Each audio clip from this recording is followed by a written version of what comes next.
তারাপীঠ থেকে রাত 12টা নাগাদ আমাদের গাড়ি ছাড়ার পর কান্দি বহরমপুর হয়ে সকাল সকাল পৌঁছে গেলাম মায়াপুর ধামে। ঝমঝমে বৃষ্টি ভেজা সকালে মায়াপুর ধাম আমাদের স্বাগত জানালো। যেহেতু আমাদের সকলেরই এটা প্রথম ট্যুর ছিল, তাই হোটেল বুকিং না করে আমরা পৌঁছে গিয়েছিলাম মায়াপুরে। তাই হোটেলে রুম পেতে বেশ বেগ পেতে হলো আমাদের। অবশেষে প্রায় ঘণ্টাখানিকের প্রচেষ্টায় 70 জন থাকার মতো রুম পেয়ে গেলাম মায়াপুর ধামের ইস্কন মন্দিরের একেবারে সামনে।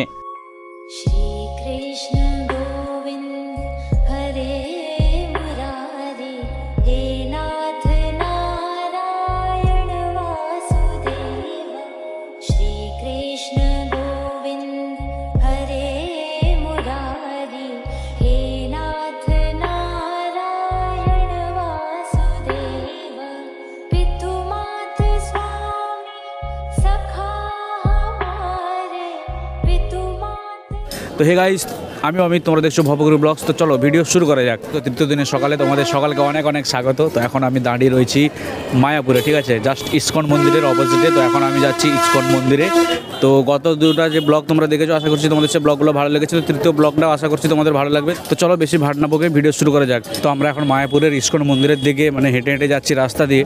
তো তোমাদেরকে ভিউটা দেখাই, তোমরা খালি ভিউটা দেখো এখান থেকে, জাস্ট অ্যামেজিং দেখাচ্ছে। ওয়াও, দেখো ওয়াইল্ড অ্যাঙ্গেলে যে ভিউটা আসছে, জাস্ট ওয়াও। আমাদের যে হোটেলটা রয়েছে, হোটেল থেকে বেরোলেই এটা দেখাবে তো আমরা কোন হোটেলে রয়েছি, এবং সেখানকার সমস্ত ডিটেলস তোমাদের সাথে শেয়ার করব। তো এখন আমরা মন্দিরে যাওয়ার আগে এখানে তিলক লাগাচ্ছে, এখানে প্রভুরা রয়েছে। তো প্রভুরা তিলক লাগিয়ে দিচ্ছে কিছু দক্ষিণার বিনিময়ে। তো ওখানে পিছনে দেখো লালুদা বাঁকাদা সবাই দাঁড়িয়ে আছে। তো প্রথমে আমরা তিলক লাগাবো, তারপরে ইস্কন মন্দিরের দিকে রওনা দেবো, ঠিক আছে। হরে কৃষ্ণ বলো। হরে কৃষ্ণ। জয় শ্রীরাম। জয় শ্রীরাম।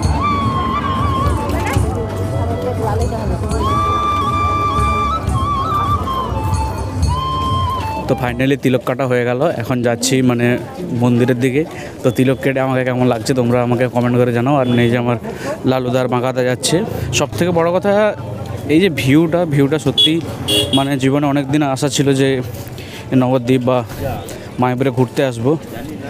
অনেক দিনের আশাটা পূর্ণ হলো। তো চলো মন্দিরের কাছে যাই, তারপরে গিয়ে তোমাদের সাথে দেখা হচ্ছে।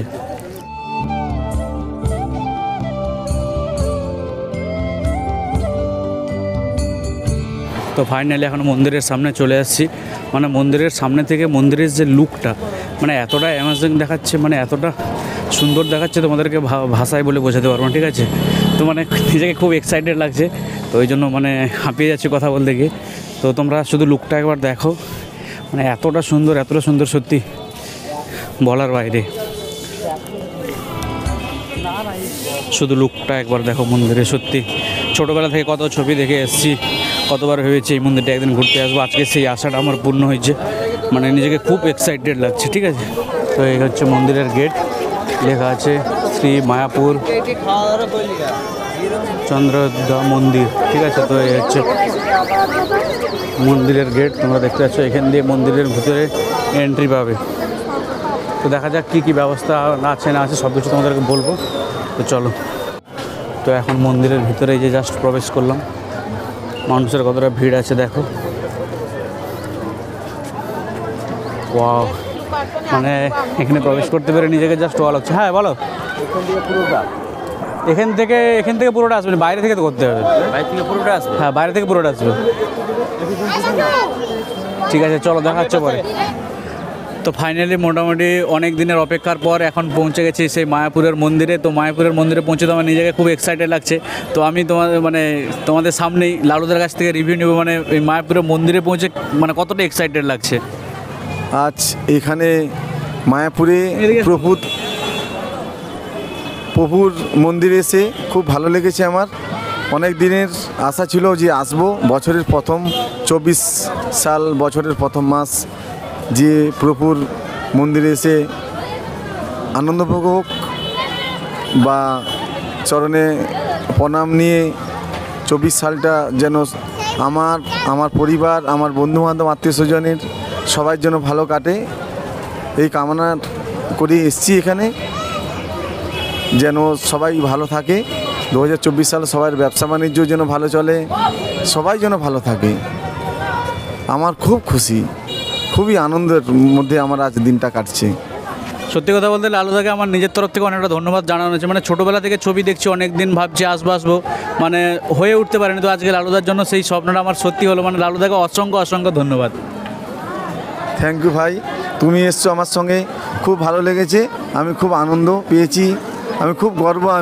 আমরা অনেকে এসেছি, 70 জনকে নিয়ে এসেছি প্রভুর মন্দিরে, মায়াপুরে প্রভুর মন্দিরে 70 জনকে সঙ্গে করে নিয়ে এসেছি। আমি একাশি না, 70 জনকে সঙ্গে করে নিয়ে এসেছি।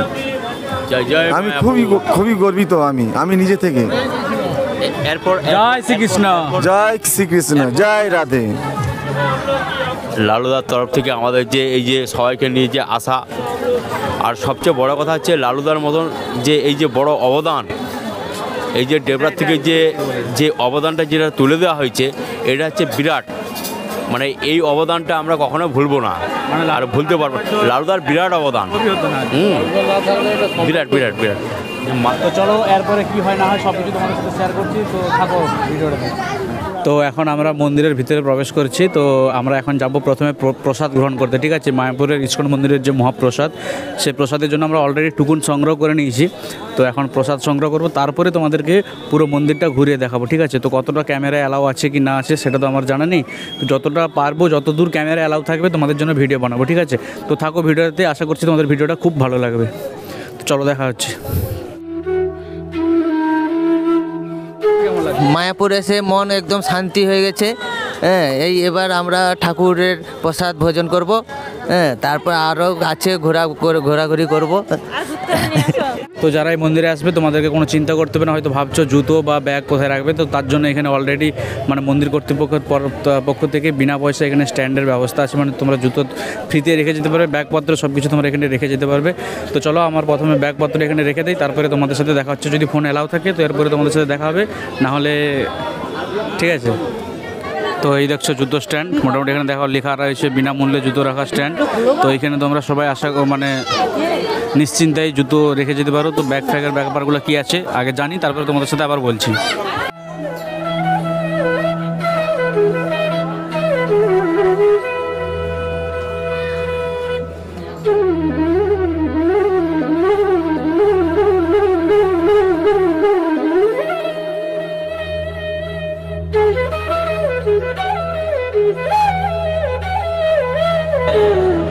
হরে কৃষ্ণ হরে কৃষ্ণ হরে কৃষ্ণ হরে কৃষ্ণ।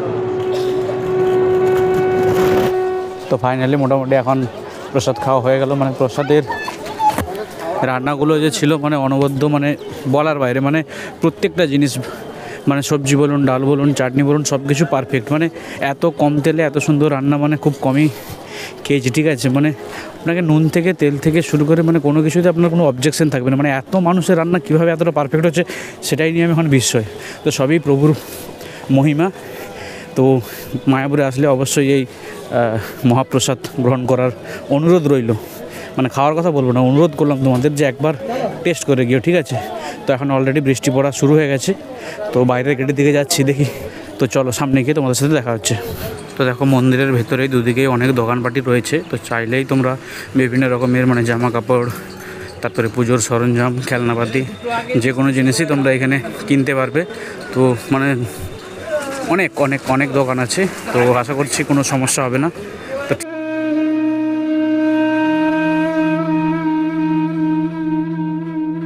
তো প্ল্যান ছিল অনেক কিছুই, তো মোটামুটি এখন আচমকায় বৃষ্টি আসার জন্য তো প্ল্যান ক্যান্সেল। তো এখন যাচ্ছি মানে পুরনো আবার হোটেলের দিকে ফেরত। মানে প্ল্যান ছিল ইস্কন মন্দিরের ভিতরে মিউজিয়াম রয়েছে, তো সেই মিউজিয়ামের ভিতরে ঢোকার ইচ্ছা ছিল। তো মিউজিয়াম মানে বৃষ্টি আসার জন্য এখন আচমকায় সবাই মিলে একসাথে দেখা হয়ে যাওয়ার কারণ মানে সবাই চাইছে যে হোটেলে ফিরে যেতে। তো তারপরে কি হয় চলো দেখা হবে।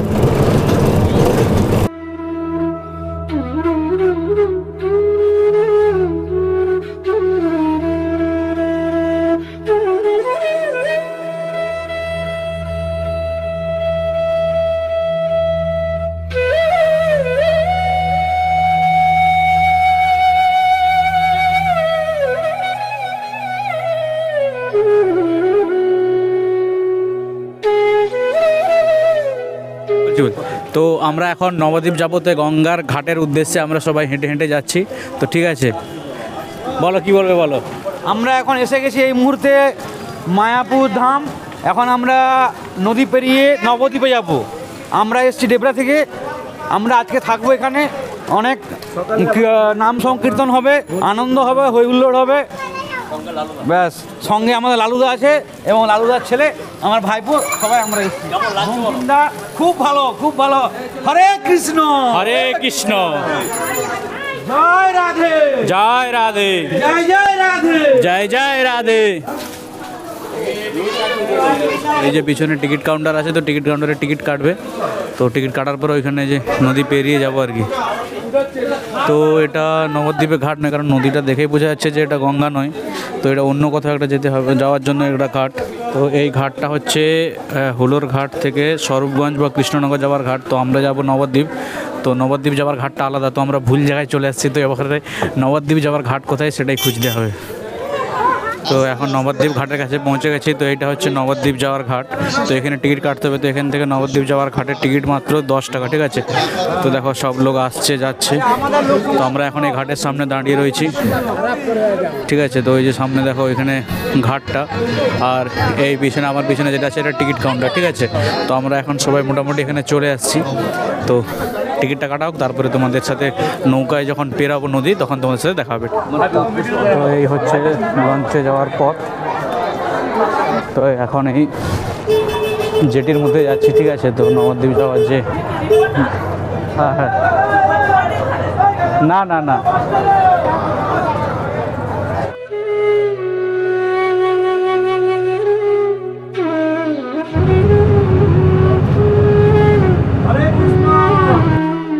তো ফাইনালি আমাদের বোট ছেড়ে দিয়েছে। তো পিছনে দেখছো নবদ্বীপ যাওয়ার জন্য সবাই কত এক্সাইটেড। তো ওই সামনে হচ্ছে গঙ্গা নদী, আর এই এই এই নদীটার নাম কি জানিনি। তো এখন যাব নবদ্বীপ। তো আমাদের স্টিমার ছেড়ে দিয়েছে। তো দেখো সবাই এখানে বসে আছে, সবাই মোটামুটি আছে। তো দেখতে পাচ্ছ, আশা করছি দেখা যাচ্ছে।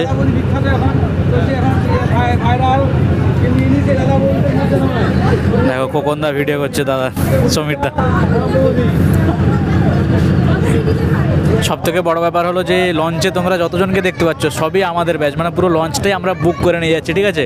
তো আমরা নবদ্বীপের দিকে মানে প্রতি মুহূর্তে প্রতি সেকেন্ডে এগিয়ে যাচ্ছি। ওই সামনে যে ঘাটটা দেখা যাচ্ছে ওটাই হচ্ছে নবদ্বীপ ঘাট। তো আমরা ওই দিকে যাচ্ছি। এখন আমরা গঙ্গা নদীতে, ঠিক আছে। তো আমরা যমুনা থেকে গঙ্গা নদীতে পৌঁছালাম। এখানে জলটা উঠে দেখো, এখানে জলটা উঠে দেখো, জলটা উঠে দেখো।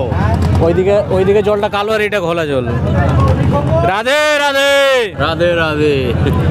আমরা যমুনা ছাড়িয়ে এখন গঙ্গার মাঝে রয়েছি। তো আমরা নদীর ওপারে যাব নবদ্বীপে। এই জলটা আমরা দেখতে পাচ্ছি এখন নীল আর হলুদ বা একটা বা মানে তিনটে কালার দেখলাম, তিনটে কালার আমরা দেখতে পাচ্ছি, ঠিক আছে। সেইখানটা একবারে মধ্যখানেই আমরা দাঁড়িয়ে আছি, ঠিক আছে। আমরা নবদ্বীপের ঘাটেই যাচ্ছি, ঠিক পৌঁছাবো।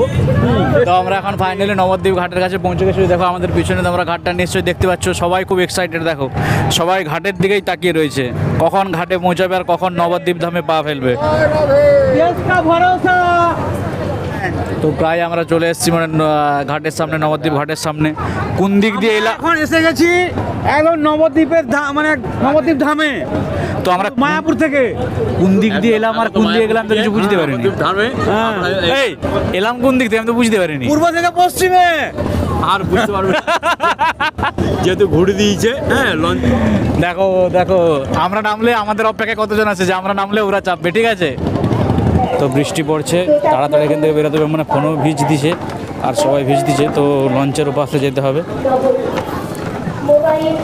সে একটা ঘাট রয়েছে, তো ওটা কিসের ঘাট জানিনি, হয়তো যাওয়ার সময় ঘাট বা অন্য কোনো ঘাটে যাওয়ার জন্য এই ঘাটটা রয়েছে।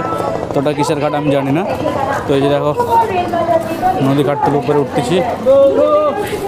তো বৃষ্টি হচ্ছে, একটু উঠতে সমস্যা হচ্ছে আর কি, কোনো কারণে স্লিপ খেয়ে গেলে অবস্থা খারাপ হয়েছে।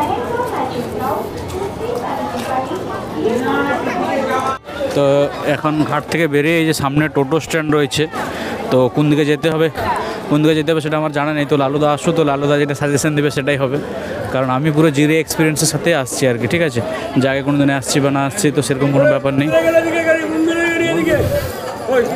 তো লালুদা যে পিছনে আসছে মানে সবকে টিকিট ভাগ করে আসছে আর কি। তো সবকে ওখানে টিকিট দিয়ে তারপরে ওখান থেকে বের করে তারপরে আসবে। চলো, তো এখন ব্যাপার যেটা দাঁড়িয়েছে মানে সাইট সিন সহ মানে 5-6টা মন্দির আছে প্রায় এই নবদ্বীপে। তো সেগুলো দেখাবে। টোটোতে পার হেড বলছে 70 টাকা। তো 70 টাকা অনেকটা বেশি হয়ে যাচ্ছে। 40 টাকা 50 টাকা হলে ঠিক ছিল, তো 70 টাকা একটু বেশি হয়েছে। তো দেখা যাক কী হয়।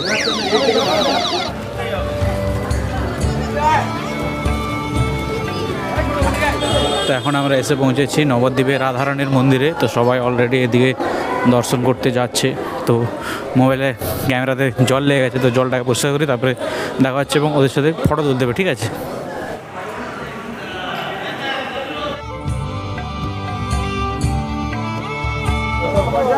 তো ফাইনালি আমাদের এখন মানে রাধারানীর মন্দির, নবদ্বীপের রাধারানীর মন্দিরের দর্শন হয়ে গেল।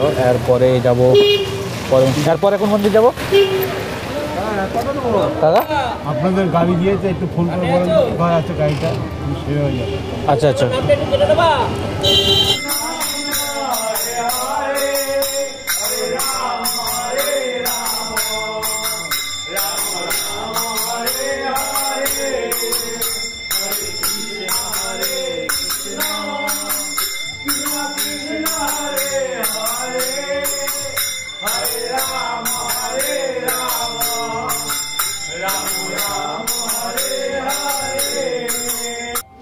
এখন আমরা পৌঁছে গেছি নবদ্বীপের সোনার গৌরাঙ্গ মন্দিরে।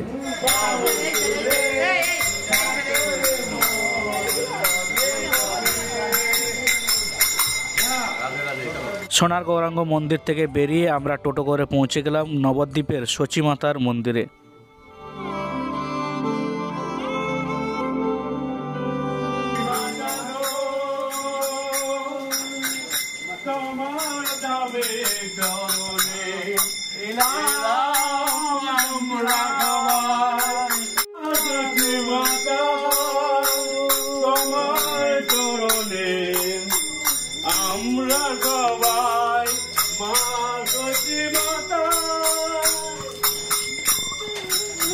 এই যে মূর্তিটা তোমরা দেখতে পাচ্ছ এটাই হচ্ছে সচিমাতার মন্দিরের মূর্তি।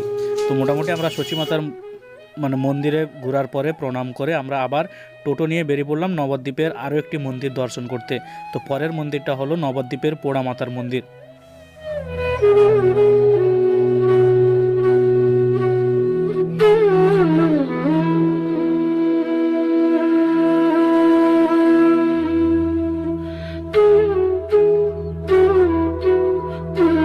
নবদ্বীপের পোড়ামাতার মন্দির দেখার পরে বৃষ্টির পরিমাণটা আরও বেড়ে গিয়েছিল, তাই পরের মন্দিরগুলো দর্শন না করে ফের লঞ্চ ধরে পৌঁছে গিয়েছিলাম আমাদের হোটেলে। তো হোটেলে ফিরে কিছুক্ষণ বিশ্রাম করে আবার সন্ধ্যে নাগাদ বেরিয়ে পড়লাম মায়াপুর ইস্কন মন্দিরের ভেতরে এক্সপ্লোর করতে। সত্যি কথা বলতে কি দিনের বেলা যতটা সুন্দর দেখাচ্ছিল এই ইস্কন মন্দিরের ক্যাম্পাস, রাতের বেলা তার থেকে আরও ভালো সুন্দর দেখাচ্ছিল। মোটামুটি আমার মানে ভেবেছিলাম যতটা তার থেকেও অনেক বড় ছিল এই মন্দির চত্বরটা। তো মোটামুটি ঘুরতে ঘুরতে একটা মানে ক্যাফে শপের মতো শপের সামনে পৌঁছে গিয়েছিলাম। তো সেখানে দেখলাম যে মহাপ্রসাদ পাওয়া যাচ্ছে, মানে ইস্কন মন্দিরের যেসব পুজো হয় মহাপ্রসাদ। তো সেই সব প্রসাদগুলো চাইলে তোমরা এখান থেকে কিনতে পারো বা এখানে বসে কফি শপের মতো তোমরা কফি বা চাও খেতে পারো। তো মোটামুটি এখানে আমরা 1 কাপ একটা হার্বাল টি খেয়েছিলাম, যার টেস্ট ছিল দুর্দান্ত আর পরিমাণ ছিল প্রায় 200 গ্রামের মতো। তো চাইলে তোমরা সেটাও একবার টেস্ট করে দেখতে পারো। তো তার রিভিউটা তোমাদেরকে এরপরেই দিচ্ছি। চলো, ক্যাম্পাসের ভেতর ঘুরতে ঘুরতে একটু আগেই মানে একটা ক্যাম্পাসের ভিতরে একটা টি স্টল আছে, টি স্টল কাম ক্যাফের মতো। তো চা খেলাম 10 টাকাতে হার্বাল টি, মানে পরিমাণটা এতটা বেশি আর টেস্টটা এত সুন্দর, মানে খুব ভালো। তো তোমরাও আসলে খেতে পারো। তো মানে ইস্কন মন্দিরের মধ্যে তোমার ভিতরে যে সুপার মার্কেট রয়েছে ইস্কনের তার ঠিক উল্টো দিকে মানে পিছন দিকে রয়েছে এই টি সেন্টারটা। তো এই টি সেন্টারে আসলে তোমরা ওই চা খেতে পারবে, ঠিক আছে? চায়ের টেস্ট দুর্দান্ত। তো আজকের ব্লগটা এই পর্যন্ত। তো আশা করছি তোমাদের এই ব্লগটা বিগত ব্লগগুলোর মতো ভালো লাগছে। তো ভালো লাগলে অবশ্যই লাইক করবে, আর ফেসবুকে দেখে থাকলে ফলো করো, আর ইউটিউবে দেখে থাকলে চ্যানেলটাকে অবশ্যই সাবস্ক্রাইব করবে। তো দেখা হচ্ছে পরের পার্টে, মানে এরপরে যাব আমরা নৈহাটি। তো নৈহাটি যাওয়ার মুহূর্তটা তোমাদের সাথে শেয়ার করব। তো পরের ব্লগটা দেখতে চাইলে অবশ্যই ভিডিও নিচে কমেন্ট করে জানাও। তো দেখা হচ্ছে পরে, টাটা।